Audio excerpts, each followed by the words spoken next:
This meeting is being recorded. Okay, so we're going to talk about a bit of crawling today, and it's going to be focused more on the options available while you crawl.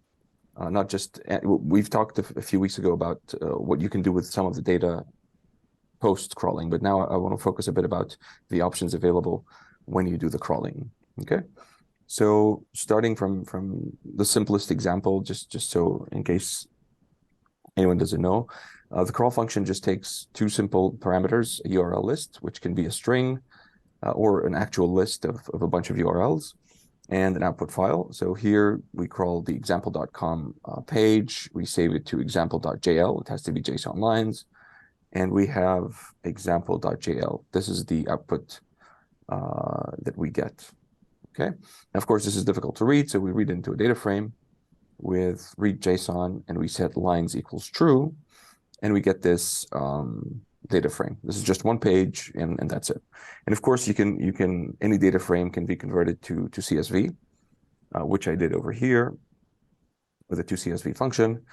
And instead of that JSON thing, you get this nice looking, easy to read CSV file. So any one of these JSON, the bigger ones, can be easily converted to a CSV. Okay. So the other option that's usually more interesting is crawling in spider mode. And all you have to do is just set follow links equals true. Okay. So this is Data Visualization Society.org, and we can crawl it this way and just set follow links equals true, and it would keep following links until it finishes this domain. Now, one important thing to know is that anything outside this domain is not going to get crawled. So if there's a link to a Twitter page or LinkedIn, it's not going to go there. It will follow all links of this domain and its subdomains.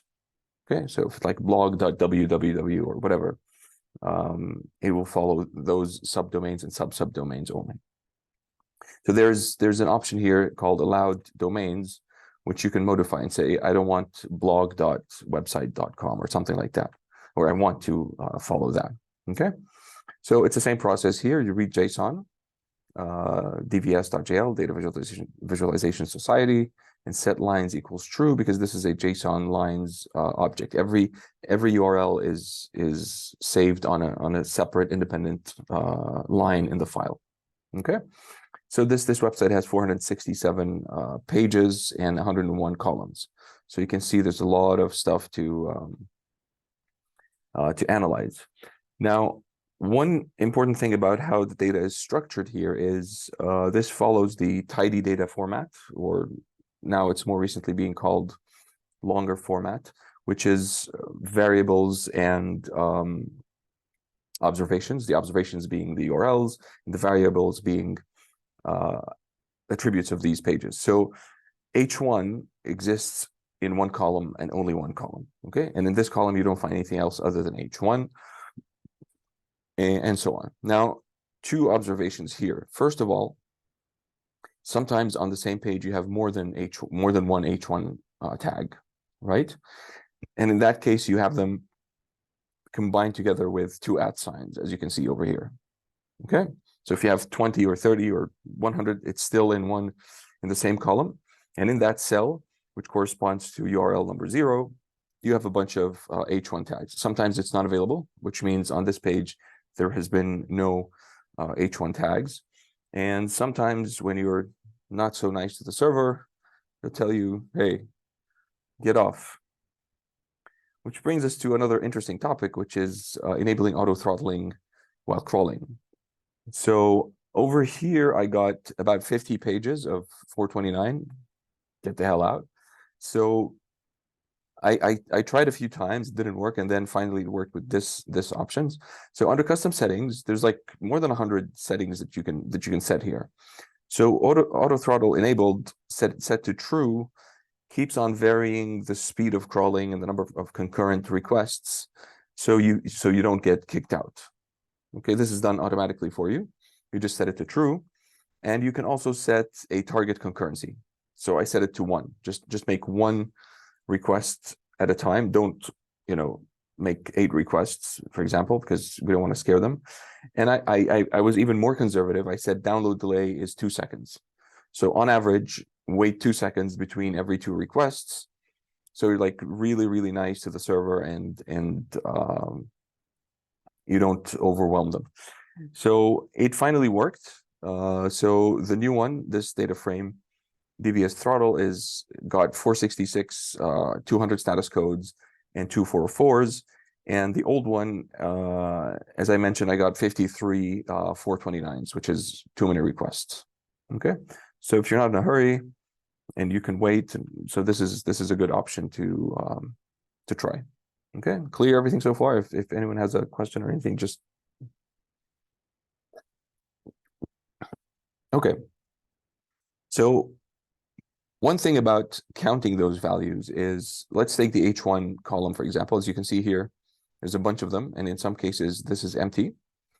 So what we do is we can split those columns by those @ signs. And in each column, we get a list, okay? And one thing to do is get the length of each list. So 2, which means we have 2 H1 tags on this URL. No H1 tags here, 2 here, 5 here, 4 here, and so on. Okay, so you might want to be interested in counting the values of how many H1 tags do I have per page across the website? Like, is it, and you can see here, so this is the value counts function, but it's also interesting to sort the index, because in this case, we want them like 1, 2, 3, 4, 5 in a sequence to see. So the majority of my pages of this website's pages have 2 H1 tags, 312 pages actually. Okay, and we can do some decoration like this to just make it a bit more readable. And you can do this for every other. The meaning of this is different based on the element. Okay, so let's look at the title tags. So every page has 1 title tag, and that applies to 468 URLs. No problems there. If you had 5 title tags on the same page, that might be an issue, so you want to look into it. But if it was like H3, there's no issue at all. It might just be something that indicates something. So if there's a bunch of pages that have 15 H3 tags on them, maybe they have comments or reviews or something. There's interesting information, but that's it. So you can easily go through the canonical. So we have two pages missing canonical tags. H2, this is the distribution. H3, meta description. We have 330 pages that don't have meta description, and so on. You can go through all the text elements in the data frame. Now, some of these text elements they come in groups. Let me do this one by one. So JSON LD, for example, is very interesting and very rich. So you can filter the columns with a regular expression. JSON LD, you get this. And you can see a lot of empty values over here. And you can use the not NA method, which tells you whether that cell is available or not available. So you get a bunch of true, false, true, false, true, false. And you can get the average per column, which is this. Okay, so the rest is just styling and nicer looking chart. So every single page on this website has all these JSON LD tags, URL, name, description, image, etc. And 39.7 of my pages have these tags. So, before you start working, you want to quantify things, what's going on, and you can do it per tag. So it's not just like, oh, I have JSON LD, what exactly, how many do you have, and so on. You can do the same thing for the Open Graph tags. This is the same code as above. So every page has Open Graph these tags, and 40% and 35% have these. So if you want to estimate the work that you have, you can do this. One nice trick with pandas is that you can select the columns by type. So you can select D types, data types, number. And these are the numeric columns that we have. And we can run a quick histogram for each one of these. to see how the data are distributed for various, let me just put this, width equals 800. Okay, so this is the distribution of the page sizes. Okay, you can see that most of them are here. There's a few outliers here which you can easily filter. Download latency. This is distribution. Depth, size, and so on, right? Length is usually the same as size, almost, but okay. Cool. So let's see what else we can do. Like we said, we talked about throttling with custom settings, and we've done these three options here: the URL list, output file, and follow links. Now, my homework here, or my requirement, is I want to crawl the NewYorkTimes.com. I only want articles from August 2023. And at the same time, I do not want to crawl links from Spanish, Canadian, or Chinese versions. Okay, so exploring for a few minutes, you realize that the New York Times URLs have year, month, date, / for their articles. And these are so we have, while following links, we said follow links equals true, but only include this URL regular expression. Okay, so you go to the first page, get the links, and go one by one. If the link matches this regular expression, /23/08/, then follow it. And do not follow stuff that's like this, com/CA Canada or cn.ny Times or com/ES for Spanish. Okay. And this gives me all the 2023 August articles for the New York Times. And I make sure that I do not crawl these URLs, okay? Because just because you have 2023-08, it might be Spanish or Chinese, and you don't want it for this example, okay? So it works fine, but not 100%. So as you can see here, directory 1, 2, 3 are typically year, month, date, but that's not the case everywhere. So if we count the values here, you'll see that in some cases it's live/2023 and so on. So one thing to do, this is an example of, a small part of the URLs. So one thing to do is to extract these patterns. Okay, so I take the path part of the URLs and I extract this pattern, 2023/08/digit//digit, and I get the first column over here. And you can use the pandas to date time function. And this is now a date time object. It's not just random numbers. It knows that this is a year, month, day, and so on. So what I did here is I added a pub date column to the main crawl data frame, which is this code that I just ran. And one of the things you can do is see how many articles were published every day throughout this month. Okay, with this code. So once you have a date time column, you can call the DT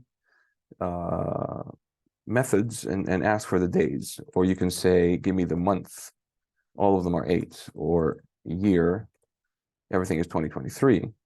So we took the day and we ran the value counts and we sort the index like this. And this is just a bit of decoration and a chart. So this gives you an indication on. So now you have a new column that you can work by. You can group by week, by month, by day, whatever you want, however you want to analyze it. This is a sample of the data. This is the publishing date. Okay.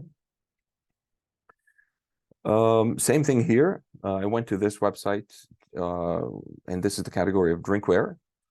And I wanted to include URL regular expression, this bottle, cup, or mug. Okay, and I did the same thing, auto throttle enabled, and I got this data set. Okay, another example is how you combine these options even more. So my task is to do this. This is a listing of the top 200 movies in terms of box office revenue. So I want to crawl the movie page. So for example, I want to go here, and from this page, I just want to extract the genres. Okay, action, adventure, fantasy, sci-fi. So my challenge is start here, or in human language, start on this page, follow links, but only follow links that have slash title slash, okay? And only go one step further from the first page that you went to. This is called depth limit. Okay, so if you say follow links true, it's going to keep on following until it finishes all these pages and not find any more titles. But as you can see here, this is, there's like thousands of movies that are listed here. We don't want them all. And we can have, so URL list, start here, save the crawl file to this file, follow links equals true, include URL regex slash title slash, and we start using the XPath selectors. Okay, so you can use XPath or CSS selectors, and the way it works is you have a dictionary. Okay, so the key of this dictionary becomes a column in my data frame when I crawl. So you call it whatever you want. Just make sure it's not like URL or H1 or H2. And the selector is basically this. I play with it on my own. Yes, I asked ChatGPT for some help, and I used it here. And you can also save your logs, all the text that comes out, you can save it to a log file just to see later and debug and get additional data that you might have. Okay, so read JSON, movies, genres.jl, and this is my genre column, okay, which corresponds to this part. It's very easy to clean this. You can say just string.split, and for every movie I have a list of genres over here. Okay, the same thing with the title, which happens to be the title tag of the page, and we can just simply string.replace this part. Okay, box office mojo with the empty string, and now you have it over here. Okay, so once we have these URLs, we can do something called crawl images. Not everyone likes it so far, but it works sometimes. Sometimes it doesn't. So in this case, it worked. I was lucky. And I crawled every image on these pages, the movie pages. Okay, so this image, and you can see them. Let me show you here in the, yeah, here they are. Okay.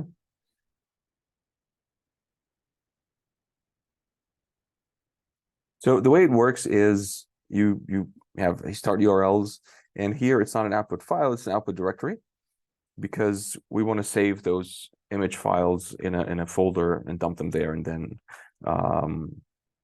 manage them. You have a minimum height and minimum width if you want, just in case you don't want like every single. Sometimes you have icons or thumbnails, or maybe you want the big one, the big images. There's another option, which is where's my, yeah, include image regular expression. So you can use this to filter the URL of the images. Okay, if you know that they follow a certain pattern, for example, .png or .jpeg or something like this, maybe you just want PNGs or JPEGs, or if you know that a certain website has the word product in it, or movie, or perfume, makeup, whatever, you can use that to do it. And you get another summary if you want here with summarized crawled images, which gives you every image location and the image files that were downloaded from that URL. So from this URL, we got this image file downloaded over here. Okay. And we have some homework to figure out why the hell this didn't work. I'm going to check and see what's going on. Yeah, that's it. What do you think? Do you have any suggestions, questions, anything not clear or?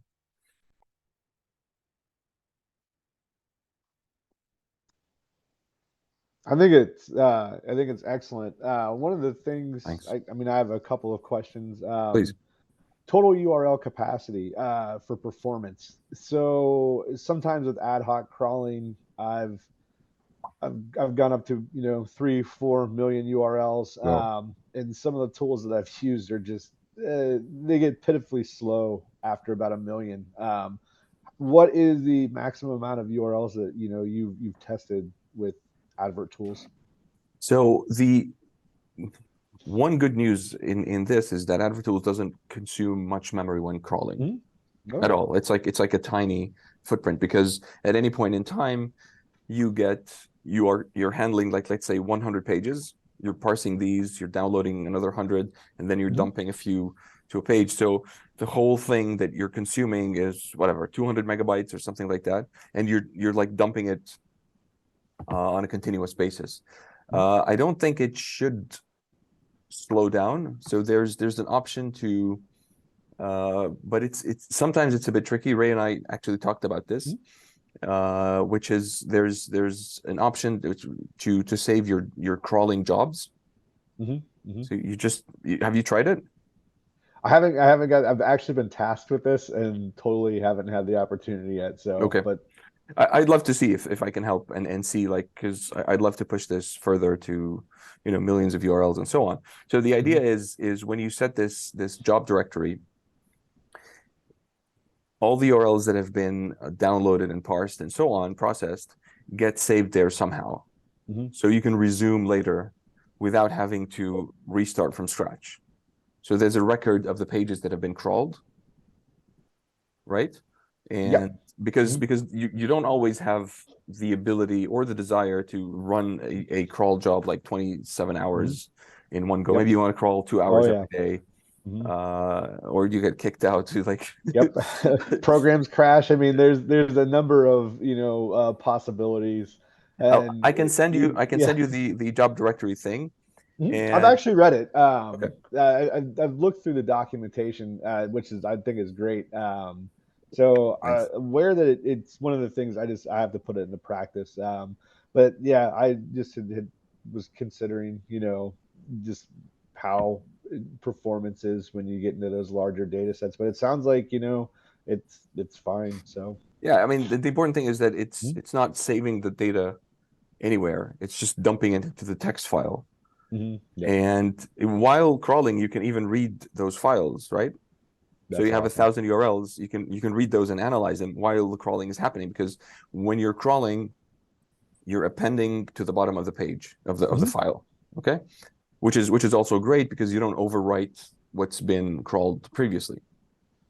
Okay, so if you want, let's discuss this later and see what's which For what sure. what website is that you can do. Like Mhm. I've done this a few times, but every time it's a special case and websites are different. So I'd love to Mhm. explore and see where things can be improved. I had another question on this topic, and we can talk about it later. I just wanted to, before I forget, Sure. comparing crawls after you've done them. So, say I do a crawl 1 week and then do a second one the next week. You'd basically just be looking at. I'd be looking for things like changes and title tags and that sort of thing. I guess you would just basically be comparing the data frames, which for really large crawls could get um, I've run into issues with pandas in particular where it'll just crash, depending on the machine and everything. You're trying to merge these data frames. So I guess it would have to go back to what you were talking about a few weeks ago, where you're choosing which columns to load Yes. before So doing switching. converting the crawl file to a Parquet format, Yeah. and then you only read H1 from file one and H1 from file two, and it would be like very easy to compare them. Yeah. Then do this with H2, with size, with, but you have to only make sure you always get the URL from here and there, so you can, map them together and combine them, merge them with that. I can share. I don't know if I've shared the function to convert to Parquet. It's simple. You just to Parquet, but in this case with JSON LD, because some columns have mixed values, some of our numbers and some of them are lists, and Parquet says no good. I need to know how to process these. So this function is just simple. Whenever it encounters such a column, it converts it to a string, and then you can read it later. It's like, usually it's like 4 or 5 columns that where you face this, but otherwise I don't think it's an issue. Have you run excuse me, have you run into any issues with I mean, a JSON line format, I guess, would just be like it's just a text format. But say you did crawl a site that had 10 million URLs in it. Any issues with loading that into would like pandas be able to read that large of a file? 10 million rows, it's going to be difficult, I think. Okay. Like you're going to have to either read only a few columns at a time, or just go with the Parquet route, and so there's this. So if you have a 10 million URL crawl, what I would do is select, let's say 10-15 columns that I'm interested in, and read those like 1000 by 1000, and then save them to another file, and then convert this to a Parquet format, and then it should be very, very efficient. Like there are many columns that make this very heavy and difficult, but 10 million for pandas, I don't think it's gonna work. Because crawl files are like huge, and you have the body text and you have JSON LD, and some people requested that during the crawling process you have an option to say, I only want to have these 4 columns, for example. I don't want body text and JSON LD. I just want size, price, title tag, URL. That's it. And then you can much more easily in this way crawl 10 million, because it's a much smaller data frame. Does that make sense? Is that? Yeah, exclusion is great. I mean, in this case, obviously not in all cases. But that is definitely a feature that is great, because when you get into the larger crawls, the output data, like you said, can be bloated with information that you just don't need. So being able to specify like, hey, these are the things I'm interested in, or even do custom XPath extraction, which I believe that you showed earlier. If you can limit to what is saved, is, I think, essential for a crawling tool.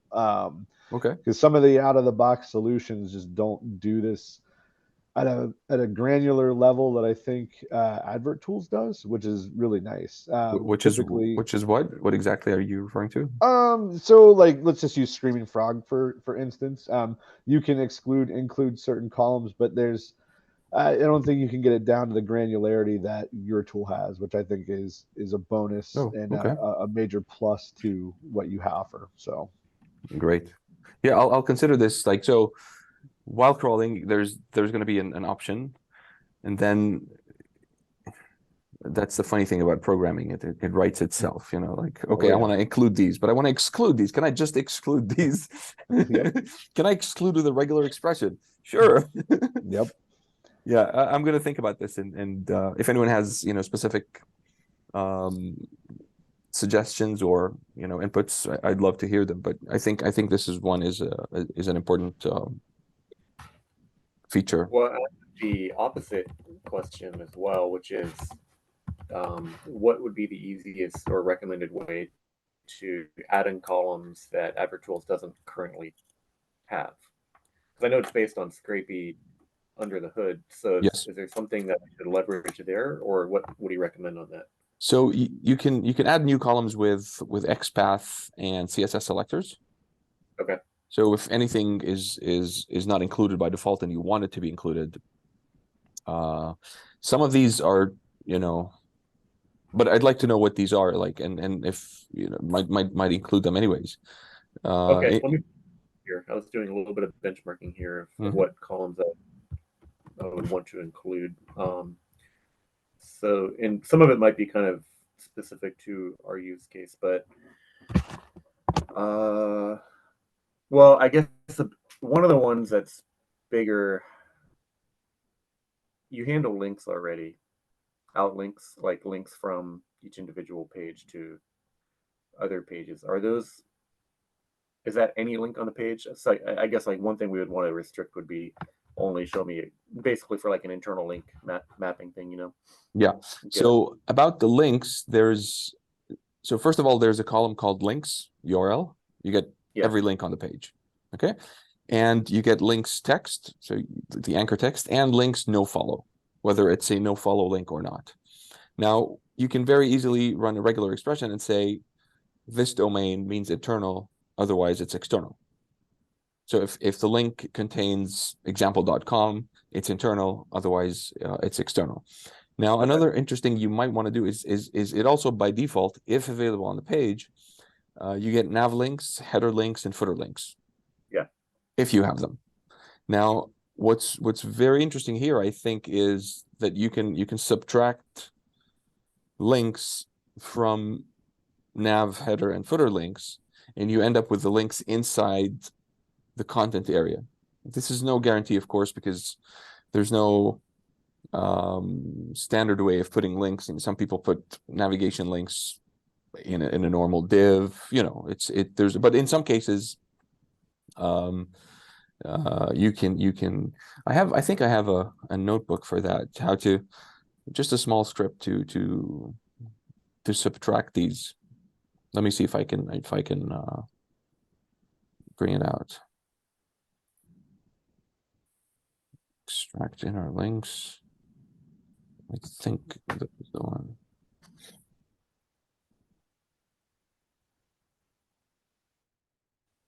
Yes. So this is my page. This is my HTML page, which like this is written manually. You have the head and the body. Within the body, you have nav, header, article, and footer. That's the perfect case. You don't always get it.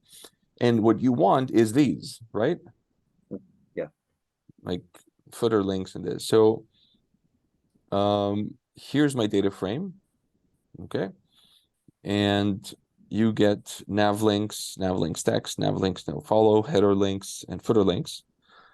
And all you have to do is convert them to Python sets. Is everyone familiar with how sets work? And so you say this minus this minus this minus this. Links URL, this is the whole thing, minus the nav links URL, minus header links, minus footer links. You get article 1, article 2, article 3, which is this stuff. Let me share this Okay. file.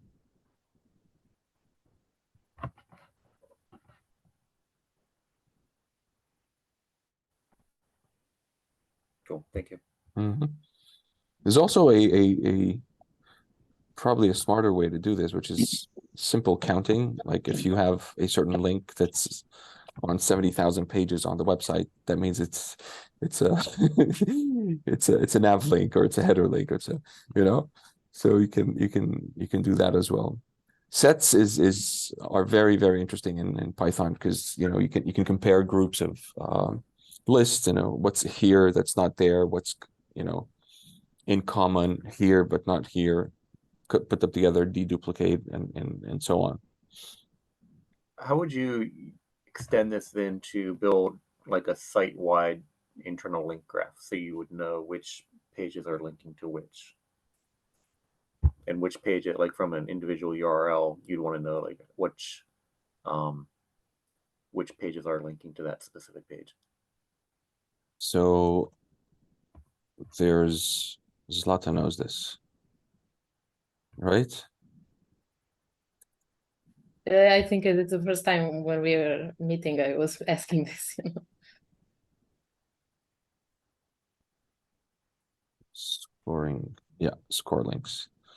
So this is a simple script that uses network X, which is one of the main, probably the main network theory or graph theory library in Python. And all you have to have is a file with two columns, source, destination, source, destination, source, destination, which is this. Let me just show you here.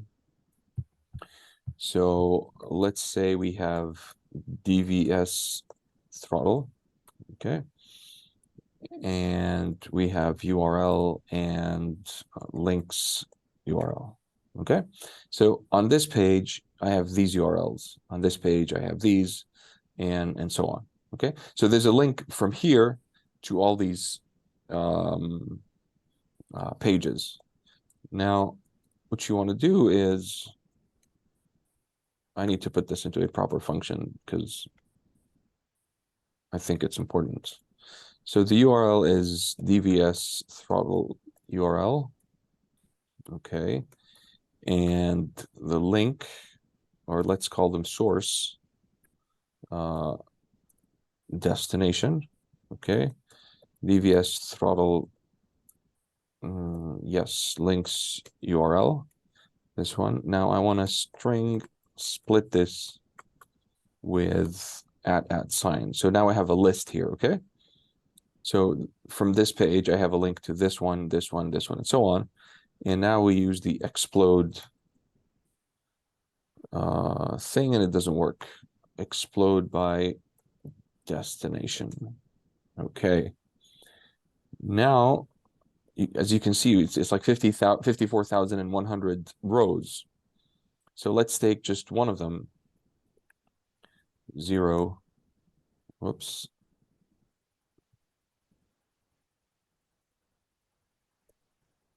So here are the first 60 rows here. So this is the home page, and you have a mapping from home page to this page. There's a link from home page to this, from home page to that, and so on.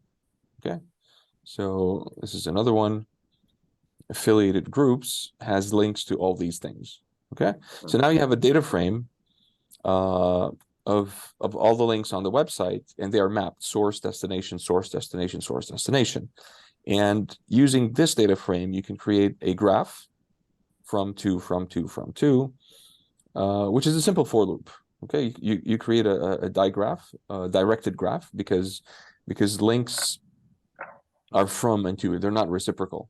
I can link to you without you linking to me, and vice versa. Facebook friendship is not like that. It's like mutual. I can't be your friend without you being my friend. Twitter is a directed graph. I can follow you without you following me. So you can just loop through these things and add an edge, which is from source to destination. And then you created a data frame, and NetworkX has a bunch of very interesting metrics. So for every link you have, you get something called degree centrality. The degree is the number of links that a node has. So the most connected ones. Okay. And degree centrality is also split into in degree and out degree, which is the one that's getting the most links and the one that's giving out most links. Betweenness centrality is very interesting, which is a link that's not necessarily very linked to many things, but it's a crucial point, like a highway connecting two cities. Now, this highway is only connected to like 2-3 roads here, 2-3 roads here. That's it. It's not very well connected. But in terms of betweenness centrality between these two cities, if you cut this off, those two cities cannot talk to each other. So maybe you have links on your website that you have two clusters, let's say, of links. These are very well interconnected, and these are very well, but there's not much linking between them except for like 1 or 2 links in the middle. So that's betweenness centrality. And you have PageRank, which is, you know, Google's PageRank algorithm. The number doesn't make any sense alone. It's just a comparison, because the PageRank, all of them have to add up to 1. So everyone is like 0, 0, 3, 2, 1, 6, whatever. So you can just sort them by PageRank if you want and get the top ones. And does that make sense? Is that something that you're? Yeah, it makes perfect sense. Great. Let me share this as well. Thank you. That's great. Thanks.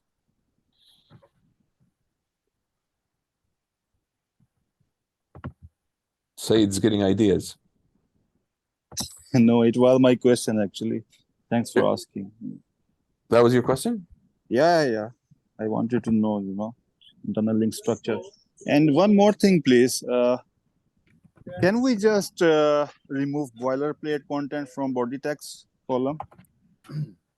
Yes, I think I need to do a better job at getting that, because I can share the pattern with you, the regular expression, and we can discuss it if you want. Yeah. Actually, adv.spider. Yeah. This is the body text selector. So anything under body span text, body p text, and body list item text. Anything in these, this or that, gets lumped together and connected. Now, this is again depends on the website, because in many cases you just want the article. Like if it's a blog post, you want this part, or if it's a product description, you just want this 3 paragraphs or something. And XPath is usually good for that. There's no, but this can be improved. Like if you have any suggestions, this is how you can get it, and it's like this. I was thinking to define this in a negative way. So everything under body, except scripts, except image, except few things that are not content. Like header menus, footer menus, all those Exactly. parts, yeah. Yes. What do you think? Yeah, because today I was trying to, perform a question answer retrieval, So I had to match question from headings, then to find, answer in the text. Ideally, I'm looking for, one heading and then subsequent paragraph. But since we don't have that sort of, or if you have any solution for in that. this case, I think you're better off with XPath or CSS selectors, because in every website, if you have question answer, it's either in a JSON LD, FAQ maybe, or just on the web page with whatever markup they have, which you can extract with XPath. And once you have this takes us back to the first thing we were talking about, which is fine-tuning ChatGPT and all these things. So in this case, you give it like 500 questions and answers, but they have to be like similar to one another, so that ChatGPT understands what the hell you're trying to do, and then you give it another question and it answers it based on that question. But I think in your case, it's much better to do XPath selectors or CSS, because that's more exact. But I'd love inputs or feedback on this thing so far, which could be definitely improved. Actually, one of the challenges, we have all the H1, H2, combined in one column, and then we have whole body text in one column. H1, H2 combined in one column? What do you mean? I mean all H1 on the single page are combined in the same column under H1 and H2 and H, right? As we have shown today. So to extract, let's say I perform one query to see, okay, this question is the part of which heading, right? So first I have to, split all those H1s or H2s, H3s. Then we have to look into individual headings. Then the next thing is to find, very next paragraph to that heading. Yes, or you just do it with custom extraction. Okay.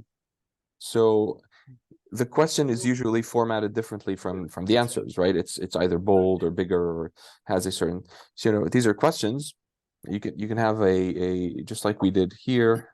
Where'd that go? Yeah, genre selector. You can have question selector, and then you can have something like this, answer, and you would have an answer selector. And in your crawl data frame, you now have 2 columns of question and answer, without having to go through the body text and formatting. Okay. Right? Yeah. So I think that's much better, because once I was thinking something similar to jQuery, right? Where you can say, okay, this element, and go to the next child you know, it just check the next element. Yeah, that you According can do. to the- You yeah. can do this with XPath selectors. Next Okay. element, the one element after this or before that, Okay. siblings of this. Mhm. Mm-hmm. Oh, thank you. Sure.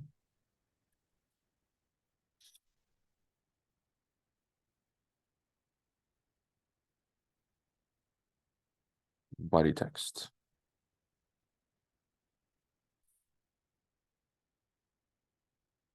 Cool.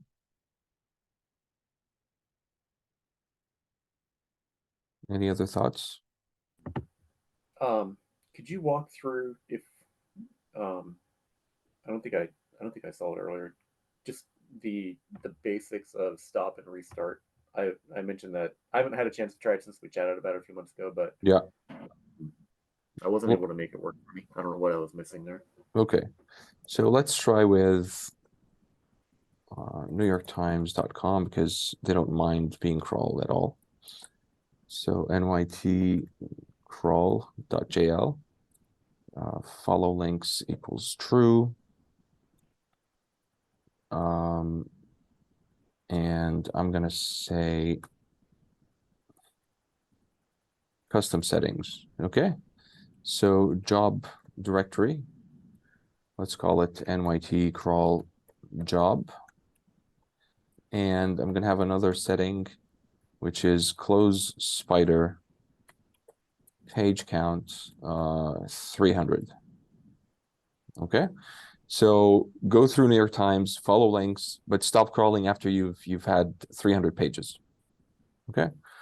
And let me just give it a log file, which is NYT crawl .log. Okay. One more time, NYT Times, NYT crawl. Okay. Follow links equals true. Custom settings. Job directory is this is the key thing. Close spider page count 300 and log file is this. Okay. So what should happen here is that now we have this thing. It's not human friendly. It's not, you know, very readable. You can see the context, the contents, but it's just like, you know, encrypted numbers and so on.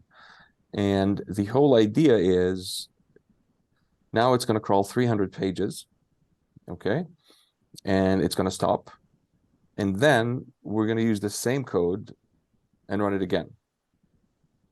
So what this should do, I hope it does, it goes through the same pages that it did and crawls them and appends them to the same file because we're saving to the same file. We don't have to, but it should not follow. It should not have the links that it has seen before. It should consult this crawl job thing. See requests, queue, state, scene. There's a scene folder over here, and okay, we're done. Okay. So NYT crawl. Okay, so if this works fine, I'm going to run this again. Okay, so now we have word count NYT crawl. We have 305 pages. That's correct. I'm going to run this again. Okay. This time we should have about 600 pages, but the duplicates should. Is this how you've you've done? Yeah, this is I'll have to try it again on my side too. I'm sure it's something that I was doing wrong, but because it's a very, very easy to understand interface. Okay. Lines equals true. Let's see. Sometimes there are certain cases where this doesn't work exactly this way, but we'll see right now. So the star is still running.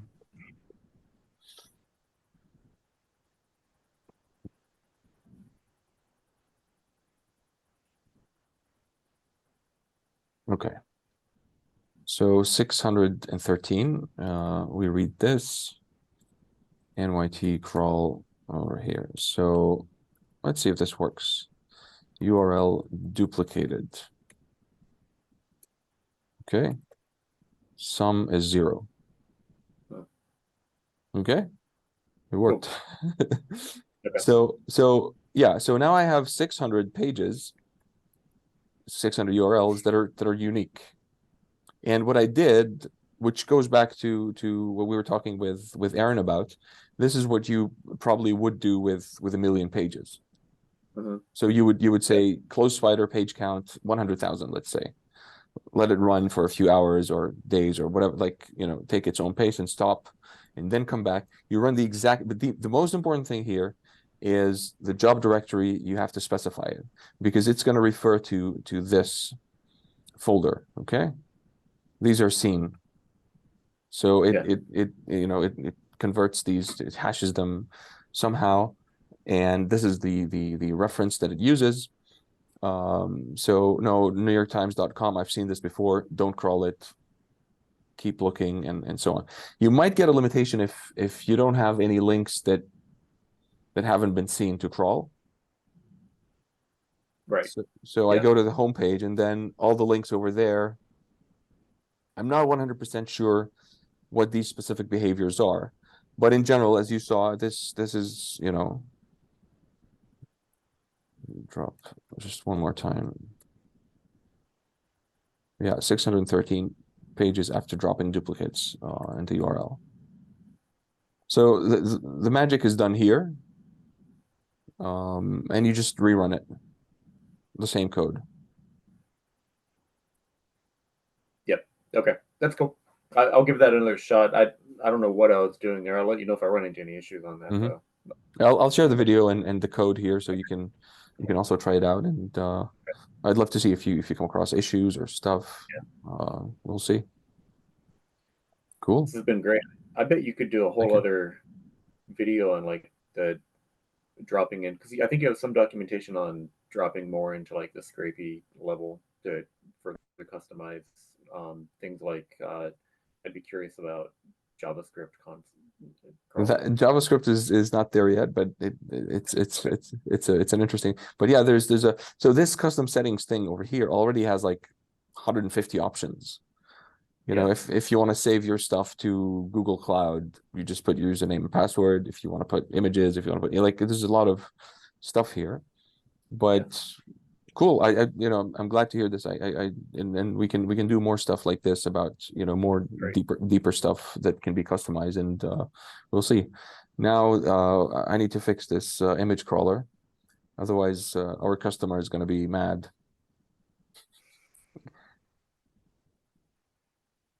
Okay. Cool.